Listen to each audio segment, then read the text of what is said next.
મહેસાણાના વિસનગરમાં પણ ભરાયા વરસાદી પાણી ખેતીવાડી ઉત્પન્ન બજાર રોડ પર બેટમાં ફેરવાયા છે।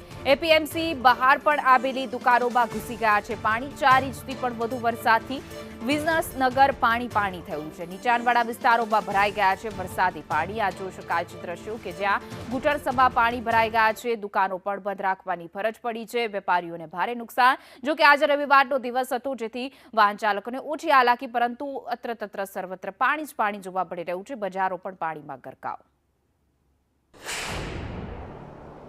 વિસનગરમાં ગઈ રાત્રિ દરમિયાન અને અત્યારે સવારથી જે વરસાદ પડ્યો છે 4 ઇંચ કરતા વધુ વરસાદ પડ્યો છે અને વિસનગરના જે ખેતીવાડી ઉત્પન્ન બજાર સમિતિ આવેલી છે તેના આગળ જે રોડ છે તે રોડ આખો પાણીમાં ગરકાવ થઈ ગયો છે।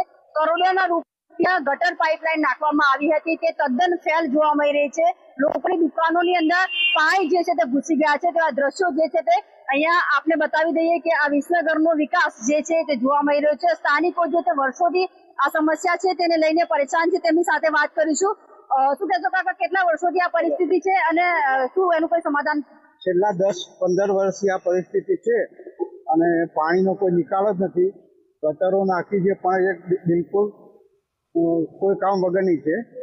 એમાં કોઈ પાણીનો નિકાલ છે જ નહીં। અહીંયા જે પ્રકારે દુકાનો આવેલી છે તેમાં પણ જે કહી શકાય વરસાદી પાણી ઘૂસી ગયા છે। કયા માલને નુકસાન થયું છે?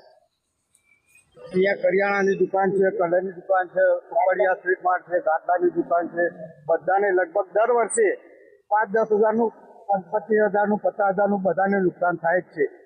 આ બાબતે કોઈ રજૂઆત કરી છે ખરા અગાઉ? રજૂઆતો તો છેલ્લા 10 વર્ષથી કરે છે જે અરજીઓ આપીએ પણ કોઈ નિકાલ આવતો જ નથી એનો। ચોક્કસ એ પ્રકારે વાત કરવામાં આવે તો એ વેપારીઓ જે છે જોવા મળી રહ્યા છે કારણ કે આ પરિસ્થિતિ છે પાણી ભરાવાની વર્ષો જૂની સમસ્યા છે। કરોડોના ખર્ચે ગટર લાઈન નાખવામાં આવી છે પરંતુ ગટર લાઈનનું કામ ગ્રાઉન્ડ ઝીરો પર ત્યાં જોવા નથી મળી રહ્યું। પાણી જે છે તેની સમસ્યા ત્યાંની ત્યાં છે અને સ્થાનિકો જે હેરાન પરેશાન થઈ ગયા। દુકાનોમાં જે માલ ભરવામાં આવ્યો છે તે પણ અત્યારે બગડી ગયો છે। સ્થાનિકોમાં ક્યાંક ને ક્યાંક રોષ જોવા મળી રહ્યો છે કારણ કે એપીએમસીના બહારની જે દુકાનો છે તેમાં પણ પાણી ઘૂસી ગયું છે અને આખો વિસ્તાર જે છે તે બેટમાં ફેરવાયો હોય તેવું જોવા મળી રહ્યું છે। પાયલ યાદવ, સંદેશ ન્યૂઝ, વિસનગર। વિસનગર આખું બેટમાં ફેરવાયું હોય તેવા દ્રશ્યો આપને હું બતાવી દઈશ। વિસનગરની એપીએમસી જે કહી શકાય ખેતીવાડી ઉત્પન્ન બજાર સમિતિ આવેલી છે। અનેક વેપારીઓના માલ જે છે કરોડોના માલ બગડવાની ભીતિ જે સેવાઈ રહી છે। વેપારીઓમાં ચિંતાનો વિષય છે દુકાનો બંધ હોવા છતાં પણ આજે વેપારીઓ જે છે તે પોતાની દુકાન જોવા માટે અહીંયા પહોંચ્યા છે। આ દ્રશ્યો તેને વિચલિત કરશે। સ્થાનિક કહી શકાય કે એપીએમસી ની અંદર પણ આ જ પરિસ્થિતિ છે। કરોડોના રૂપિયાના ખર્ચો કરવા છતાં પણ જો આવી પરિસ્થિતિ હોય તો એ પૈસા પબ્લિકના અને તંત્રએ વાપરેલા પૈસા આખરે ગયા ક્યાં, તેનું ક્યાં ઉપયોગ કરવામાં આવ્યો?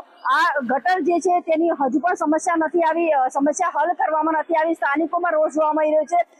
દર વર્ષે વેપારીઓનો કરોડોનો માલ બગડતો હોય છે અને આ વખત પણ ચોક્કસ માલ બગડે તેવી પરિસ્થિતિ અને ભીતિ સેવાઈ રહી છે।